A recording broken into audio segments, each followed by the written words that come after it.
ফরিদপুরের মাটি, ফরিদপুরের মাটি। সদর উপজেলা নিয়ে গঠিত ফরিদপুর-3 আসনে বাংলাদেশ জাতীয়তাবাদী দল বিএনপির মনোনীত প্রার্থী চৌধুরী নায়েব ইউসুফের পক্ষে জনসংযোগ করেছেন জেলা ও মহানগর বিএনপির নেতাকর্মীরা। সোমবার বিকাল থেকে রাত পর্যন্ত তারা পৌরসভার 7 ও 8 নম্বর ওয়ার্ডভুক্ত এলাকাতে ব্যাপক জনসংযোগ করেন। এ সময় বিএনপির মনোনীত প্রার্থীর প্রতীক ধানের শীষের পক্ষে ভোট প্রার্থনা করা হয়। ফরিদপুর জেলা বিএনপির সদস্য সচিব AKM কিবরিয়া স্বপন, মহানগর বিএনপির আহ্বায়ক AFM কায়ুম জঙ্গি ও সদস্য সচিব গোলাম মোস্তফা মিরাজের নেতৃত্বে জনসংযোগকালে বিএনপির প্রার্থীকে বিজয়ী করলে এলাকায় ব্যাপক উন্নয়নের প্রতিশ্রুতি দেয়া হয়। তারা বলেন 17 বছর ধরে মানুষ ভোট দিতে পারেনি, তাই ভোটাররা উৎসবমুখর পরিবেশে ভোট দিতে মুখিয়ে আছে। এ সময় বিএনপির প্রার্থীর পক্ষে গণজোয়ার সৃষ্টি হয়েছে বলে দাবি করা হয়। এদিকে সন্ধ্যায় ও রাতে পৌরসভার 7 এবং 8 নম্বর ওয়ার্ড বিএনপির কর্মী সভায়ও উপস্থিত ছিলেন উল্লেখিত নেতৃবৃন্দ। বক্তব্য দানকালে তারা দলীয় কর্মীদের বিনয়ীভাবে মানুষের কাছে ভোট চাওয়ার নির্দেশনা প্রদান করেন।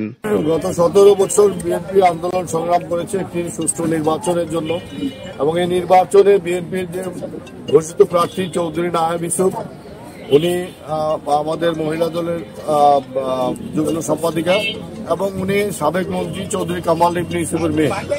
এই অঞ্চলে বিএনপি পরিবারের অন্যতম বিশ্বস্ত হচ্ছে চৌধুরী কামাল ইবনে ইউসুফ এবং তার পরিবার, এবং এই জনপদের মানুষ চৌধুরী বিএনপিকে যেভাবে ভালোবাসে চৌধুরী কামাল ইবনে ইউসুফকে একই পরিমাণ ভালোবাসে, এবং তার উত্তরাধিকার চৌধুরী নায়েব ইউসুফ যখন প্রার্থী হয়েছে তখন এই ফরিদপুরের আনাচে কানাচে গ্রাম পাড়া মহল্লায় প্রত্যেকটা জায়গায় বিপুল সাড়া পাচ্ছি আমরা, এবং মানুষ উন্মুখ হয়ে আছে কখন ধানের শীষে ভোট দিবে।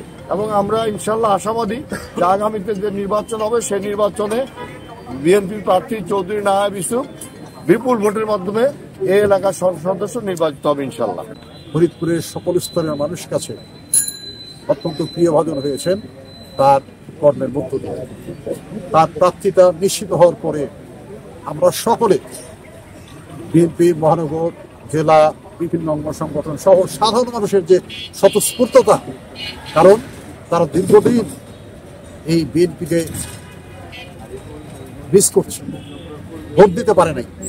যে ভোটের নির্ধারিত সময় হচ্ছে আগামী ফেব্রুয়ারি মাসে, ইনশাল্লাহ সকলেই স্বতঃস্ফূর্তভাবে এই ধানের শীষের মার্কায় ভোট দিয়ে আমাদের যে প্রার্থী তাকে বিজয়ী করবে। ধানের শীষের কান্ডারি চৌধুরী নায়েব ইউসুফ, সে যে দেশের জন্য, জনগণের জন্য, দেশের জন্য যে কাজ করতেছে, মহিলাদের জন্য গবাদি পশু মানে সেলাই মেশিন, গবাদি পশু পালন, হাঁস মুরগি পালন, আর যুবকদের জন্য মৎস্য চাষ, তারপরে আপনার মনে করেন যে পাড়া প্রতিবেশী দারিদ্রতার যে ছোট ছোট ক্ষুদ্র পরিবার আছে তাদের পাশে দাঁড়ানোর জন্য সে একান্তভাবেই একত্রিত হয়ে মিশে গেছে, এবং সে কারণে সে এই ধানের শীষের জয়ধ্বনিটা আমাদের 7 নম্বর ওয়ার্ড প্লাস ফরিদপুর 3 আসনের কান্ডারি ধানের শীষের মানে উচ্ছ্বাস নামে গেছে আমাদের সকলের মধ্যে, সকল নেতৃত্বের মধ্যে। এটা নিয়ে আমরা খুব আনন্দিত, এবং এরকম অনেক অনেক কাজ আছে, সে বুটিকের কাজ শেখাচ্ছে, অনেক ধরনের কাজের জন্য সব নারীদের পিছিয়ে লেগে গেছে। এই জন্য আমরা আপাকে জয়যুক্ত করার জন্য সর্বোচ্চ চেষ্টা করে যাচ্ছি।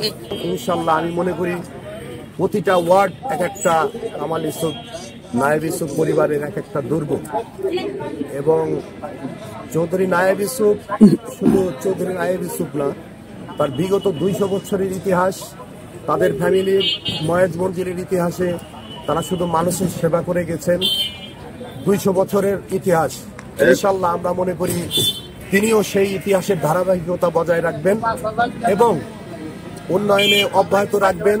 ফরিদপুর 3 আসনকে একটা মডেল আসন হিসেবে উপস্থাপন করবেন আশা রাখি।